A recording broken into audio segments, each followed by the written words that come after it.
Welcome to the first Sandhills African American virtual tour. We want you to sit back and enjoy some of the history of the Sandhills African American communities.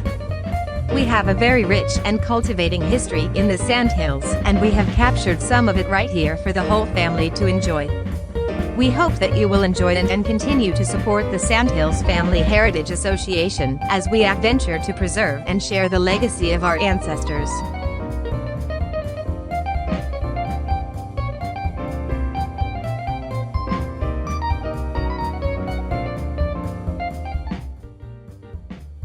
Civic Center building itself, the old Spring Lake Civic Center, was built in 1950. We have had civil rights strategy meetings here, voter registration, family reunions, birthday parties. So there's been a lot of things that have taken place here at this building.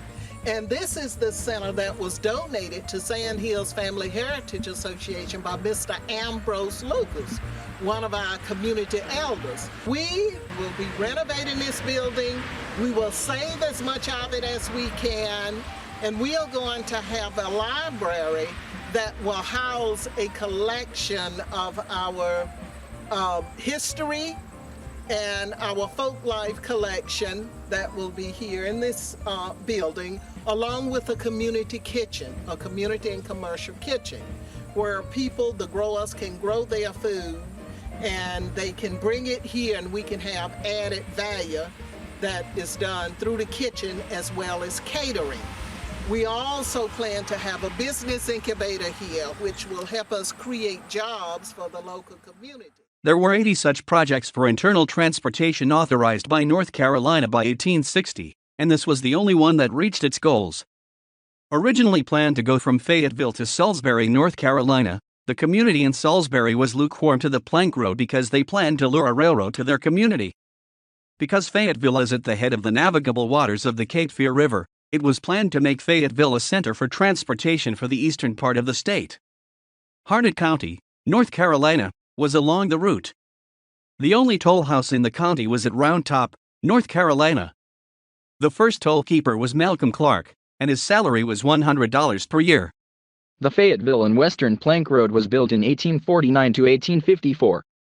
Slave labor was used to build the longest plank road in the nation. Arbor is a rough, open-sided shelter constructed of vertical poles driven into the ground with additional long poles laid across the top as support for a roof of brush. Cut branches or hay. Brush arbors were also used for revivals and worship services by African American congregations before and after the end of slavery in the United States. Leafy branches overlaid the pole structure, blocking the hot summer sun and most rainfall. A pulpit was set up in the center front. When the crowds overwhelmed the space under the arbor, extensions could be built to accommodate them. And we also look at the Manchester area, where practically every home in that little Manchester district had some type of business associated with it. The little grocery store was on the corner. From there, it was Mom's Beauty Shop. And then Mr. William Elliott had a garage. Mr. Ambrose was the local electrician. The person that was doing seamstress work, maybe they were making you a dress. And there were barbers. So there were a lot of services in this community. Everybody that we dealt with here were people that we knew or people we were related to. Yes, we used to get things from the area, especially like produce, like vegetables and stuff. They were farming, they would come down here and bring us stuff. I know the Browns used to bring stuff down here. We could name practically everyone that lived in the area. But now, with the thousands of people who have migrated here, we know very few people. Everybody knew everybody and you trusted everybody. In fact, I think I was just about a grown man before we ever had a lock on the door. Exactly. You never locked your house. But this area here now is so transient that you don't know who's coming on your land. As we've grown in population. Folk have less and less property. You know, it's not a real common thing, especially in this area, for someone to have multiple acres of property anymore. It's going to put more and more people in the area. It's going to be more congested. And as soon as all those houses come in, you're going to see malls moving in, and it won't be country anymore. Remember so many things. I remember when Fort Bragg first came here. Oh, some people had to leave their farms. Leave their farms. Had big farms back up this way. And had to leave the farms. You couldn't stay there. You had to leave there. We didn't have any jurisdiction over nothing. We had nothing. In 1872, Bethel AME Zion Church started as a mission, known as the Little Ark, when the late Uncle Jack Murchison built a bush shelter to preach to two neighboring plantations known as the McDermotts and the Murchisons. A few years later, a Presbyterian minister, who was establishing churches throughout the country, came along and preached in the Little Ark and established it as a Presbyterian church. During his 2 years' absence, a Methodist minister came from Fayetteville and sold the Methodist faith to the group, and the majority was pleased with that faith. For some years later, Bethel was a circuit church. However, it was not until 1931 that it was made a stationed Uncle Jack Murchison church. Under the leadership of Elder Barrett, who served for 4 years, land was purchased from Mr. McDermott. Mrs. Laura Stinson, who worked for him, was instrumental in getting him to sell the membership land. The first church was then built, and Elder Barrett named the church Bethel. The first choir of the church was organized under the leadership of the late Miss Flowery Williams, a public school teacher. While Reverend C.T. Thorington was the pastor of the church from 1919 to 1922, the third church was started. It was not until 1923, while Reverend J.W. Hill was the pastor, that it was finished.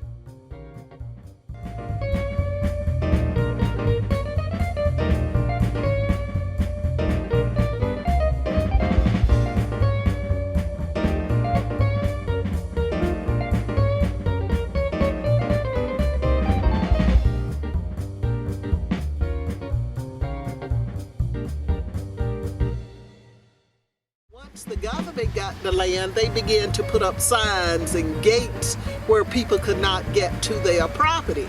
And my family's property is one of those properties where we have to call the military just to go in to get to our property, which means we cannot always get to it whenever we want to. 10 miles away is the Army's Fort Bragg. Tucked inside is another would-be landmark. This is what is left of the foundation. A few rocks from the fireplace are about all that is left of the 650-acre McRae family homestead, built by her great-grandfather. He was in a pioneering group of freed slaves who bought and farmed land here after the Civil War. This was Jenkins' childhood home. We grew everything. We had the fruits, the vegetable gardens. We had lots of hogs. We had cows, goats, chicken. That all changed suddenly in 1954 when her father died of lupus at age 35. Annie was 13. Soon after, her mother and 6 younger siblings were harassed by racist hate groups and evicted from this land, which eventually became part of the Army base. We didn't leave because we wanted to. It was through intimidation. My mother didn't know that people were working behind the scenes to take the land. So we lost all of that. And you paid it all for that? Oh, no, we were not paid. Just completely essential. Just completely lost.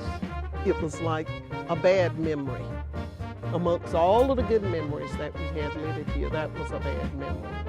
She went to Durham Technical College and was a computer programmer and businesswoman in Raleigh, where she married and had 2 children. She never wanted to come back to these childhood haunts, thinking it would bring back painful memories. But she did so in the late 70s to fulfill one of her ailing mother's final wishes. She wanted to see the old home place before she died. We wanted her to see it, but she was so sick at the time that she couldn't come. Coming down that road, that fear was still there. And it was like, I don't want to go. I don't want to go. But I wanted to do it for Mama, because Mama had told me, say, if you just go look around, if there's old jar lid or anything that reminds you of the old home place, or if there's still any grapes or pears around, bring me something from the old home place. And I wanted to do that for her. We came down that road and started up the little road that leads to the house, and a miracle happened. That miracle was that it brought back fond memories and a rediscovery of her ties to the land. Her own family story similar to many African Americans who moved, willingly or unwillingly, to cities and urban lifestyles. We didn't have land. We left from being self-sufficient to where do we go from here? We have nothing to the point of accepting handouts and that type of thing. So I know what it is to own land, which is one of the reasons why I'm so passionate about land ownership, especially if your whole culture and everything about your life is tied to that land. So it was just like we had lost. Stinson Cemetery on Vass Road, Mrs. Laura Stinson was enslaved on the McDermott plantation. After slavery, she convinced the MCDIARMIDS to sell the property to use as a black cemetery. Many of Bethel members are buried here. The property is now owned by Fort Bragg.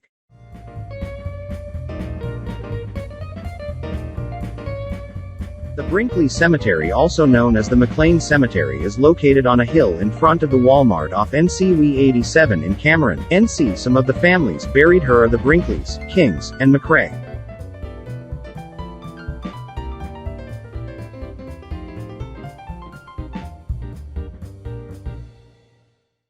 Ridgeway School was one of the 26 Rosenwald schools in Harnett County, North Carolina, funded by Julius Rosenwald. Mr. Rosenwald was the president of Sears and Roebuck. He, along with Booker T. Washington, wanted to make sure African Americans in the South was afforded an education. These schools began popping up in the South between 1920 to 1930. These pictures are of former students and teachers from the Ridgeway School. According to old records carefully searched and checked of almost 100 years behind us, we find that two of our most dedicated and courageous forefathers, Mr. Jack Redding and Mr. Ned McGregor, felt a great need for a place in which to worship Almighty God. With their deep feelings for others and themselves, they combined their spiritual and physical strength, thus laying a foundation for the Spout Springs Memorial United Presbyterian Church in a small community known as McGregor Town, located about 3 miles north of this our present site. Leaving their first structural foundation behind, they decided to move to a more centralized location most suited for their mode of transportation. It was here on this site that the first Spout Springs Presbyterian Church was erected in the year of 1867. This church was used for Sabbath school and prayer services for a period of time. Later they welcomed their minister, the Reverend Rattleford, who served with great enthusiasm and pride. With constant repair, the church building stood for 95 years. Lizzie McGregor was born around 1850 in Harnett County, North Carolina, and she died in 1941 in Harnett County, North Carolina. She is the daughter of Elizabeth Cameron and Stephen McGregor, both born into slavery in the early 1800s in Harnett County, North Carolina. She is buried in the Johnsonville AME Zion Church Cemetery. The Rockefeller family formally established their roots in the Overhills area between 1921 and 1922 with the construction of the Covert Cottage family residence. Percy Avery Rockefeller, 1878 to 1934, son of William Rockefeller Jr. and nephew of John D. Rockefeller. This was the first Rockefeller residence built at Overhills, and incidentally it was the only one to meet the wrecking ball during the country club's operative years. By the early 1940s, the Rockefellers had built a newer, larger home at Overhills, and Covert Cottage was relegated to duty as a guest house. A decade later it was torn down. Overhills spent more than 75 years as a private estate of the Rockefeller family before it was eventually sold to the Army and incorporated into Fort Bragg. African Americans worked for the Rockefellers for many years and have made significant impacts on our history. Jack Murchison, born around 1816 in Cumberland County, and he died January 3, 1922 in the Greenwood Township in Lee County, North Carolina. He married Anna Monroe. She was born around 1831 and she died January 12, 1901 in Lee County, North Carolina. Jack is the son of Cilla Murchison, born in the early 1800s. She was a slave of Kenneth Mackenzie Murchison on the Holly Hill Plantation in Manchester, North Carolina. According to Kenneth's 1832 last will and testament, Cilla and daughter Jane was given to his second wife Catherine Campbell Murchison. Jack was given to his son Kenneth Murchison. Cilla and Jack had 16 children. Jack was a minister of the gospel and built his first church called Jack's Chapel and later renamed it to Murchison's Chapel. Jack later founded the Bethel Aim Zion Church in Manchester, North Carolina. He is buried in the Murchison Chapel Church Cemetery. Sandhills Family Heritage Association was founded in 2001 by Amy McCrae Jenkins. It is an established community-based nonprofit 501c3 organization that provides programs and services to build economic self-sufficiency and preserve the natural and cultural heritage of African American families in the Sandhill region of North Carolina. The organization serves Cumberland, Harnett, Moore and Lee counties. To make a donation to our organization, please view our website at www.sandhillsfamilyheritage.org or by mail P.O. Box 754 Spring Lake, North Carolina 28390. We hope that you have enjoyed this short but informative tour of some of the African American history we have in the Sandhills area. To schedule a tour, please contact Amy Jenkins at 910-497-0628 or send us an email at sandhillsfamily@yahoo.com. We are looking forward to serving you and your family. In the words of Yvette Clarke, we must never forget that Black history is American history. The achievements of African Americans have contributed to our nation's greatness.